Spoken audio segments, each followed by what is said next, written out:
Good afternoon, Morgan, and welcome back to the channel. It may seem obvious to run an ECU diagnostic after getting a dashboard warning light, but with this typical E39 fault, the error code that you get doesn't actually tell you what the real problem is. So the first sign is when you get error code number 88, which directs you to the ABS Precharge pump as the failed item. So let's have a look. Here's the part description and the part number. But at this price, let's see if our pump is actually faulty. So the Precharge pump is actually located just there.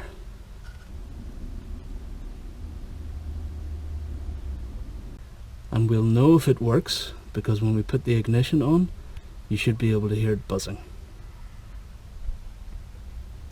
Go ahead, Susie.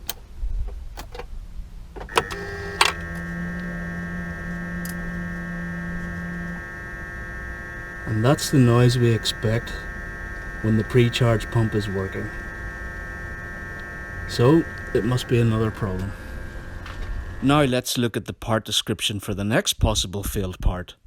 This is the ABS module and DSC unit itself. Wow. Well, these prices aren't getting any better. We need to do more research. I started by researching in my local area for any specialists who might be able to diagnose this fault. Actually didn't take long to find out that this type of failure is extremely common on this model of E39. As you can see from this website, the symptoms listed here were a very accurate description, as I had indeed just replaced all 4 wheel speed sensors. This was done during the driveline restoration I did recently, and you can watch the entire restoration series on my channel as well. Episode 1 is linked above. So it seems that the specialist just needs a printout of the ECU diagnostic and the ABS module itself. The estimated price for checking the ABS unit was low enough, so I decided to give their services a try. The next job then is to remove the ABS control module.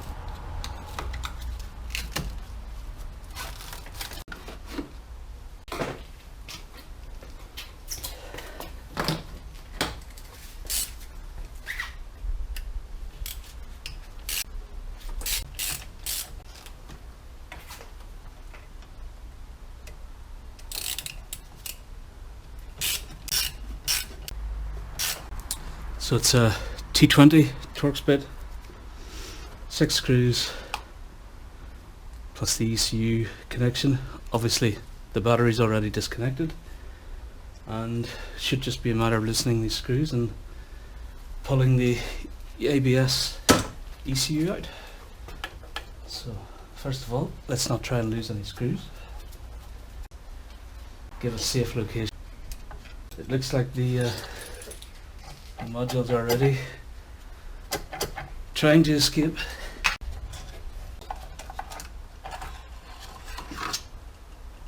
And just like that, ABS module is out.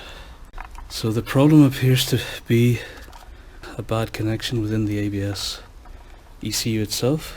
So there's the Bosch number, which we're not going to buy new. So this afternoon, taking it to a specialist. It's about an hour's drive from here, so maybe I'll do a time lapse of the Autobahn.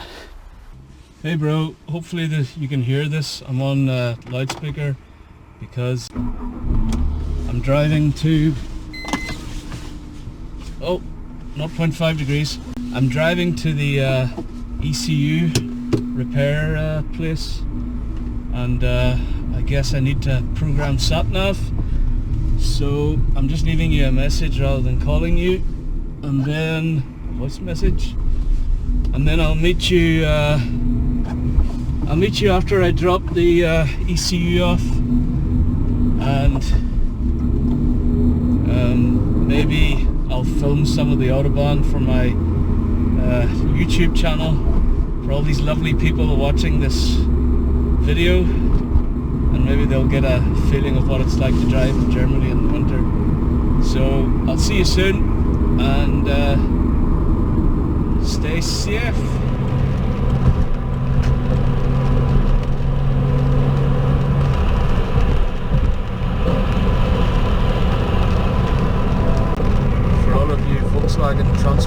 Autobahns. Here we have a T1 and a T2 by the looks of things. So it looks like the Autobahn has a 100 km/h speed limit today because of the weather. It seems to be drying up a little bit. Let's drop down a gear and change lanes and go with the flow of the traffic, which also seems to have sped up. 10 miles to go. Let's meet up with Robert after we drop off the ECU, and then we will find out about the next automotive project that is planned. That will be detailed on Robert's channel, and we're meeting up with him today to go and have a look at what Kaputski he can make today. We've just come across a de-restricted section, which you can see by that roadside. So let's drop down a couple of gears and let's get on with the party.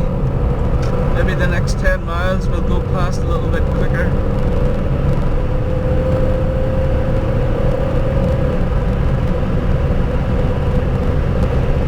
There we have 180. Looks like 180 is going to be our achievement today. Just a little bit too much traffic ahead, I think, for anything more exciting. But at least the road's dry.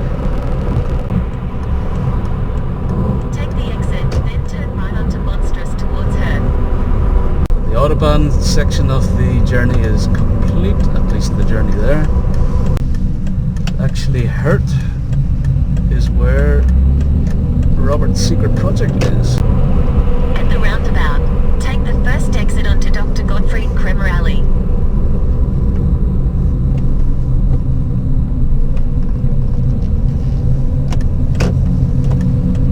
So when we get back, we can find out who Dr. Frederick Crummy, whatever his name was. I'll have to Google that. So we're looking for a company called Eldera, I believe. The destination is on your right. Dr. Gottfried Kremer Alley 18. Arrived.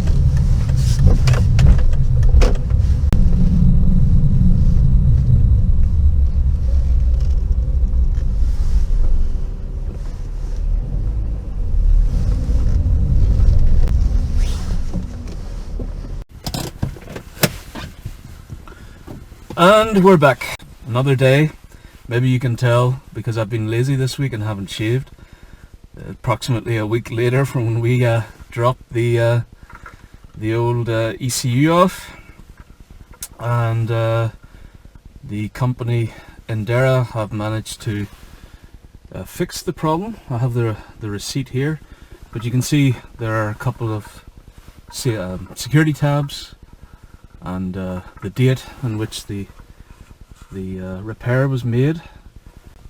They provide a 2-year guarantee, obviously without proof that the unit hasn't been opened. They can't do that guarantee, but you can see here guaranteed Zeigel, which I guess is guarantee proof, and the date of the resealed ECU.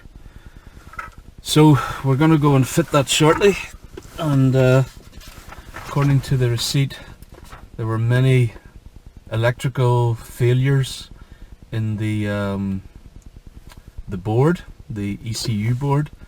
Diverse elektronische Failure auf der Platine. Yeah, I guess it's cheaper than buying a new one in the end. €269. But we are going to go and try it now and see how the ABS reacts, and hopefully all the lights are out. But this is a typical problem with the E39. So enough talking, let's get this ECU fitted.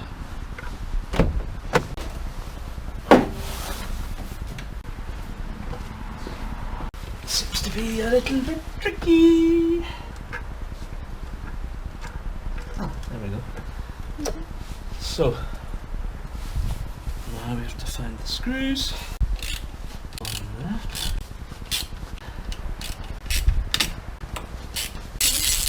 So that's all 6 bolts nicely tightened. It's only a 1/4 inch ratchet, gents, so you don't need very tight. And now let's put the connector back in.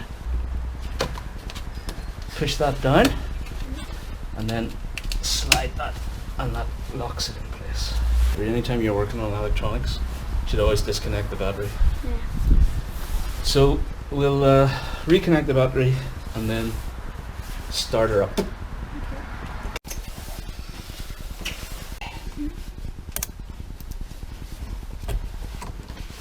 So gents, thanks for camera duties today. We're going to try and start this up, and now we have the battery connected, and see if all the lights go out and if the ABS is now working.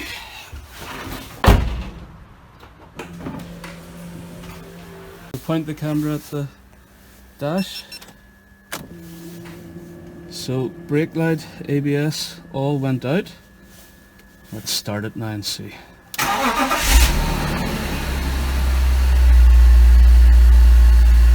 Looks good. I saw the ABS light warning light just flash very briefly, but it's gone out. Service light's gone out, and this warning triangle is gone. So looks like the ABS ECU repair worked. And now let's take it for a drive and see if the ABS works. Traction control wasn't working last time I drove it. I actually came out of a corner and went spinning the rear wheels a bit, so we have to give this back to the missus, so hopefully it's all in one piece now. Let's take it for a drive.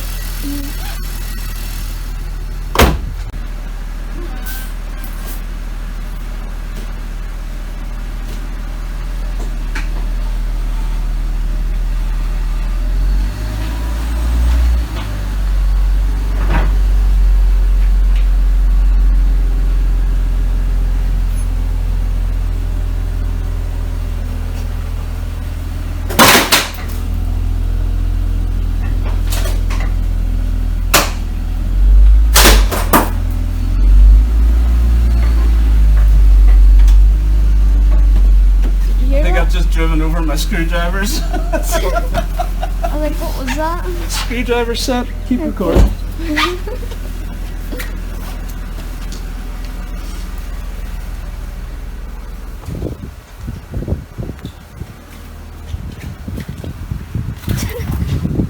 Yep, I just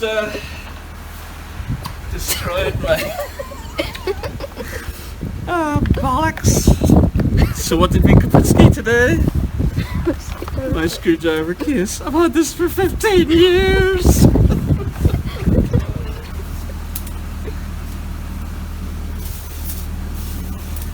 I actually wanted to go around the back of the car to have a look, and I thought, I don't want to keep you busy, you're filming. I'll just get in and drive, it'll be alright. Always look.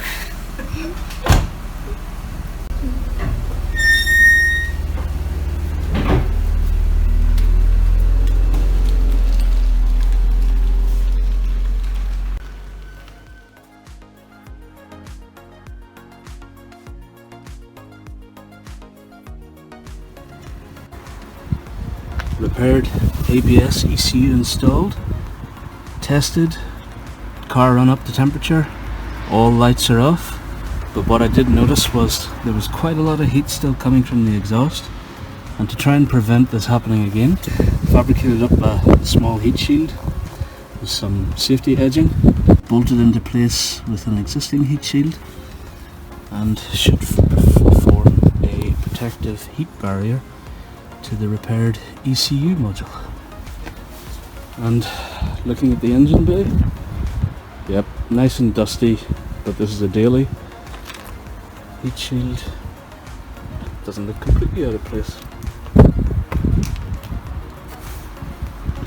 Done.